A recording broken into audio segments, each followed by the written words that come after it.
క్రమంగా జలమే తన నివాసస్థానం అవడం వల్ల మకరం బలం అంతకంతకు పెరుగుతూ ఉండడంతో ఆ గజరాజు మకరాన్ని గెలవడం తన వల్ల కాదు అని నిశ్చయించి ఎవ్వనిచే జనించు జగమెవ్వని లోపల నుండు లీనమై ఎవ్వని ఎందుడిందు పరమేశ్వరుడెవ్వడు మూల కారణం ఎవ్వడు అనాది మధ్య లయుడెవ్వడు సర్వమూ తానైన వాడెవ్వడు వాని ఆత్మభవునీశ్వరుని శరణంబు వేడదన్. ఈ లోకము ఎవరి వల్ల ఉందో, ఎవరిలో కలిసి ఉందో, ఎవరి లోపల లయమైపోతుందో వాడిని రక్షించమని శరణాగతి కోరుతున్నాను అని ఆ ఏనుగు కోరిందని రాశారు పోతనామాత్యులు.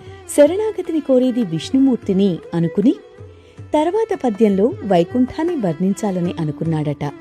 అలా వైకుంఠపురములో నగరిలో నామూల సౌధంబులో అని పద్యం మొదలుపెట్టి ఆ వైకుంఠాన్ని వర్ణిస్తూ స్వర్గంలా రంగురంగుల తామరపూలతో నిండి ఉంటాయని రాయాలా?